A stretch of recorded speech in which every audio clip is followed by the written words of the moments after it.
नमस्कार दोस्तों, मैं अर्पिता सिंह आपके अपने चैनल AB न्यूज़ में आपका स्वागत करती हूँ। दोस्तों, 8 मार्च को महिला दिवस मनाया गया। महिलाओं के कीर्तिमान का गुणगान किया गया। किसी ने देवी कहा, किसी ने लक्ष्मीबाई कहा, हमारे महिला पायलटों का भी जिक्र हुआ। बाकी और भी बहुत सारी जो कीर्तिमान रची गई उनके भी जिक्र हुए। जब ये सेलिब्रेशन हो रहा था उसी समय हमारे ही देश के एक कोने में एक नाबालिग लड़की का रेप होता है। और यही नहीं, आरोपियों के खिलाफ रिपोर्ट दर्ज करवाने की वजह से 12 घंटे के बाद ही वो बच्ची अपने पिता को खो देती है। क्या अब हम इसे क्या कहें? क्या उसे ये महिला दिवस के सम्मान के रूप में मिला था कि उसका रेप हो, ये सम्मान है? और उसके सर से उसके पिता का जो छाया है उसे छीन लिया जाए, ये उसका सम्मान है? अगर है तो आप इसे भी उस श्रेणी में रखिए और बताइए कि हाँ, ये सम्मान की कैटेगरी में आता है।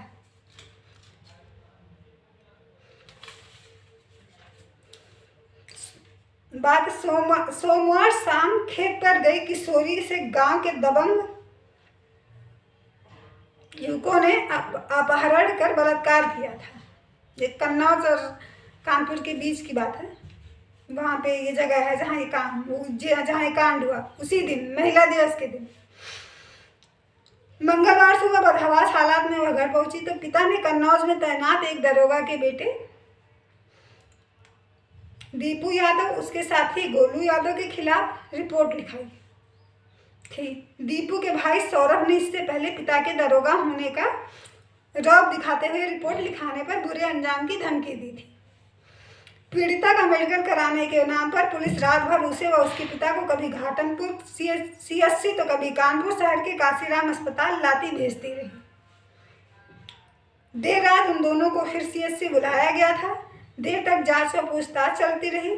सुबह करीब 6 बजे CSC के सामने कानपुर सागर हाईवे पर एक ट्रक से कुचलकर पिता की मौत हो गई, उस बच्ची के, उसके सामने ही। और दूसरी बात, अब इन सारे घटनाक्रम को देख के आप ये जान गए होंगे कि एक्सीडेंट था नहीं, करवाया गया था। मृतक के भाई का आरोप है कि पुलिस ने रेप को लेकर संवेदनशीलता न दिखाते हुए तमाम असहज व आपत्तिजनक सवाल भी किए थे। थोड़ी ही देर में सैकड़ों ग्रामीणों ने हाईवे पर सौ रखकर जाम लगा दिया। SP ग्रामीण ब्रजेश कुमार श्रीवास्तव और SDM मौके पर पहुंची लेकिन भीड़ नहीं मानी। फिर दोपहर में DM आलोक Tiwari, IG Mohit Agarwal, DIG doctor प्रतिंदर Singh समेत अन्य पुलिस अफसर घटनास्थल पहुंचे। दोषियों पर कार्रवाई व उचित मुआवजा दिलाने का आश्वासन देकर जाम खुलवाया। अब ये उचित मुआवजा का मतलब जरा हमें समझाइए कि किसी लड़की का रेप होता है, उसका उचित मुआवजा क्या है, कितना है? और दूसरी ये बात कि और उसने जो अपने पिता को खोया, किसी के जान का मुआवजा कितना होता है? हत्यारोपी दरोगा देवेंद्र छिबरामऊ कन्नौज में तैनात था और फरार है। तैनात थे मतलब सामूहिक दुष्कर्म के एक आरोपी को गिरफ्तार कर लिया गया है। अन्य की तलाश जारी है और हम सभी जानते हैं कि वो जारी ही रहेगी क्योंकि वो दरोगा का बेटा है। पीड़िता के पिता की मौत के मामले में हत्या का मुकदमा दर्ज किया गया है। साक्ष्यों के आधार पर कार्रवाई की जाएगी, ये डॉक्टर प्रतिंदर सिंह ने कहा है, जो कि हमारे DIG हैं, हमारे प्रदेश के, उत्तर प्रदेश के। और ये स्टेटमेंट कोई पुराना नहीं है, हमेशा आप सुनते आते होंगे, हर केस में लगभग। हम ठीक है, महिला दिवस के दिन आपने महिलाओं को बहुत ज़्यादा सम्मानित किया, बहुत अच्छी बात है। लेकिन क्या यहाँ समाज के ठेकेदार ये बताएंगे क्या वो इस लड़की को जानते थे? हो सकता था आने वाले समय में वो लड़की आज जो महिलाओं ने कीर्तिमान स्थापित करा है, इससे भी ज़्यादा वो अर्जित करती। लेकिन आपने तो उसे उसके माथे पे बेइज्जती का कलंक लगाया ही लगाया, ऊपर से उसके पिता को भी छीन लिया। और वो लड़की उसकी कोई गलती नहीं है, फिर भी वो लाइफ टाइम पूरा जीवन अपने इस गिल्ट के साथ जिएगी कि हाँ उसके साथ रेप हुआ। अगर उसने ये बात छिपा ली होती तो उसके पिता की मृत्यु नहीं होती। लेकिन वो लड़की एक नाबालिग लड़की थी, उसकी उम्र इतनी भी नहीं थी कि समझ सके, लेकिन फिर भी वो हमेशा इस गिल्ट में जीती रहेगी। उसकी मानसिकता को आप कब तक कभी समझ पाएंगे? क्या सहारा देंगे उसे? इसे समाज के ठेकेदारों से हमें बस इतना कहना है कि या तो महिला दिवस मना रहे तो पुरुष दिवस भी मनाइए, क्योंकि हम अब वैसे तो ढोल पीटते रहते हैं ना आप लोग कि हाँ बराबर है, चाहे राजनेता हुए चाहे समाज के ठेकेदार हुए, तो बराबर है तो पुरुष दिवस क्यों नहीं मनाते? क्यों महिला दिवस क्यों मना रहे हैं? इसका मतलब हमें एकदम आप एक अलग श्रेणी में रख रहे हैं। क्यों रख रहे हैं? ऐसा क्या है जो हमने नहीं किया है? ऐसा कौन सा कीर्तिमान है जो हमने नहीं बनाया, पुरुषों ने बनाया है? हम अपने और हाँ कुछ इतिहास का भी हम एग्जाम्पल देना चाहेंगे, ताकि आज की लड़कियां ये बात समझ सके कि ना हम कभी अबला थे, ना हैं और ना कभी होंगे।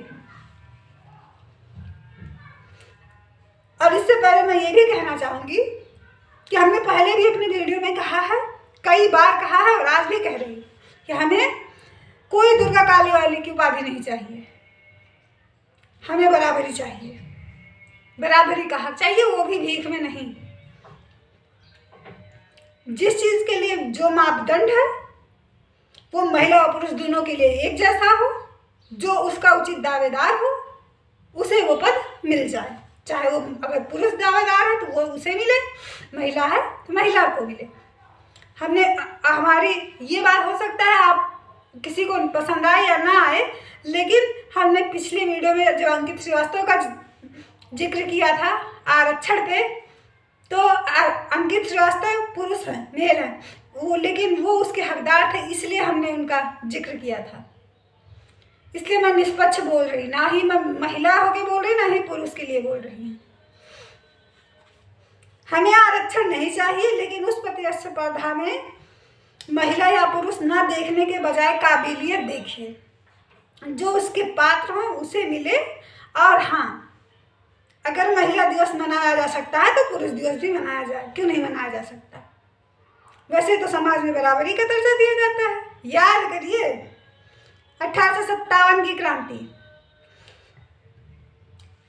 मतलब वो जो अगर लक्ष्मीबाई का साथ बाकी राजाओं ने दिया होता, जो कि नपुंसकों की भांति अंग्रेजों के शरण में चले गए थे, सिर्फ इसलिए कि हाँ उनकी सेना और मुद्राएं उनकी चलती रहती हैं, लेकिन अपरोक्ष रूप से उनपे अंग्रेजों का ही शासन था। जैसे कि हैदराबाद के निजाम, कई ऐसी छोटी छोटी रियासतें थीं जो उसमें शामिल हो गई, लेकिन लक्ष्मीबाई ने तो ऐसा नहीं किया। फिर ये आया कि हाँ उनके लिए ये भी आया कि उनके पुत्र ने पुत्र भी गोद ले लिया। उसके बाद भी अंग्रेजों ने कहा, तब भी उन्होंने अपनी तलवार की चमक अंग्रेजों को भली भांति अपनी तलवार की चमक से परिचित करवाया था। वो पीछे नहीं हटी थी, पीछे हटे थे तो राजा जो पुरुष थे वो। अगर वो सभी उसी टाइम में एकजुटता दिखाए होते उस समय, तो 1857 की जो क्रांति है उसका परिणाम कुछ और होता। बिना किसी राज्य के अन्य राज्य के समर्थन के लक्ष्मीबाई जी ने अपने तलवार के धार का परिचय और चमक अंग्रेजों से को बखूबी करा दिया था। उससे भी पीछे जाइए, नवंबर 1595 में अहमदनगर में मुगलों ने हमला कर दिया। चांद बीबी वहाँ की कोई सिंहासन पे नहीं थी, वो संरक्षक थी। अहमदनगर का नेतृत्व उन्होंने किया और किले की रक्षा, किले का बचाव भी किया। और सामने किसकी सेना थी?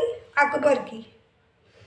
मुगलों ने और उसके बाद आखिर में मुगलों ने ही दूत भेजकर चांद बीबी के पास प्रस्ताव भेजा कि चांद की मतलब ये कहा कि इसे हटा लिया जाए, ये जो घेराबंदी है उसे हटा लिया जाए और समझौता कर लिया जाए।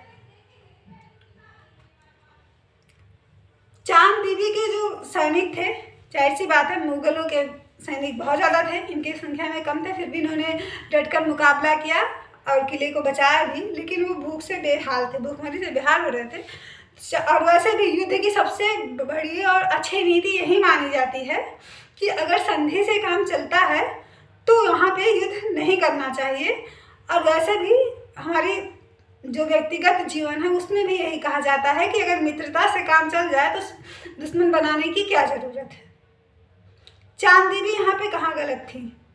अगर उन्होंने यहाँ पे शांति स्थापित करने का फैसला किया तो क्या गलत थी? उनके सैनिक भूखमरी से मर रहे थे और उन्होंने अपना किला तो बचा ही लिया था, तो उन्होंने घेराबंदी हटा दिया। मुगल सैनिक भी पीछे हट गए, लेकिन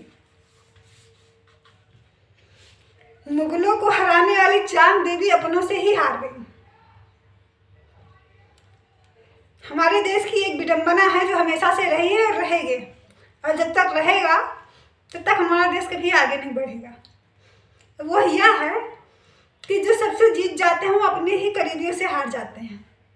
वाद भी वही करते हैं जो आपके सबसे करीब होते हैं, क्योंकि जब वो बात कहते हैं तो उसे सभी बहुत ध्यान से सुनते हैं और उसे मानते भी हैं, क्योंकि वो ये सोचते हैं कि वो आपके करीबी हैं, तो वो जो कह रहे हैं वो सही कह रहे हैं।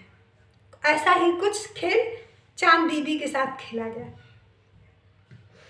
उन्होंने किला तो बचा लिया, इसके बाद जो पुरुष थे जो अपने आप को उस काबिल बना नहीं पाए और उनकी शौर्य और कीर्ति से चांद बीबी की उनके और भी जो अंदर से पहले से ही जलन थी वो आग और ज़्यादा भड़की। वो अकबर से जाके मिलते हैं, उनसे फिर से अहमदनगर किले पे आक्रमण करने की पेशकश करते हैं और अपनी मदद का भी आश्वासन देते हैं। अकबर खुद आते हैं, छावनी लगाते हैं बहुत दूर थोड़ा अहमदनगर से, वहाँ से उनके सेनापति आते हैं यहाँ पे, फिर से अहमदनगर किले पे आक्रमण होता है। चांद बीबी इस बार भी अपना किला बचाने में कामयाब रहती हैं। हाँ, लेकिन ये उतना प्रभावशाली नहीं रहा, क्योंकि अब उनका जो सैन्य बल था वो आपस में टूट चुका था, लेकिन उसके बावजूद वो उसे बचाने में कामयाब रही।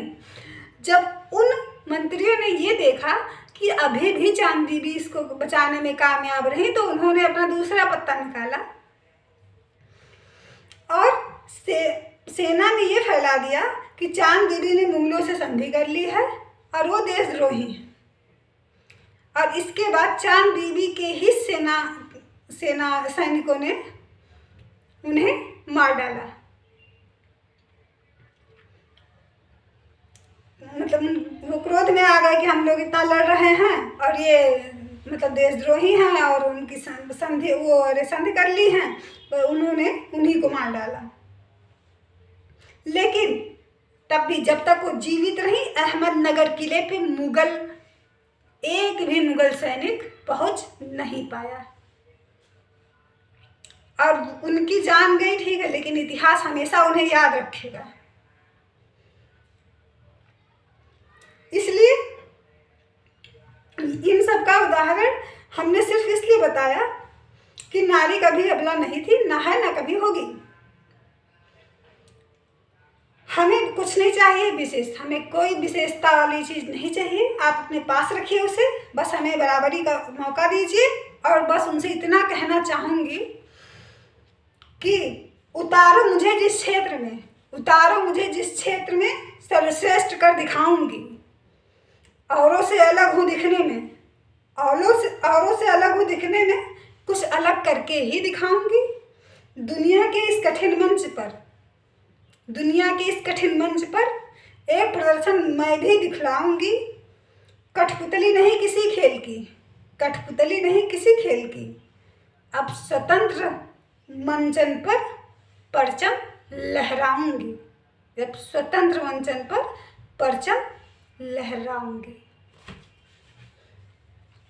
दोस्तों, अगर आपको हमारा वीडियो पसंद आया हो तो प्लीज़ इसे लाइक और सब्सक्राइब जरूर करिए और शेयर भी करिएगा, ताकि हम भी मोटिवेट होते रहें कि हाँ, हमें भी कोई सुन रहा है और हम आगे वीडियो बनाते रहें।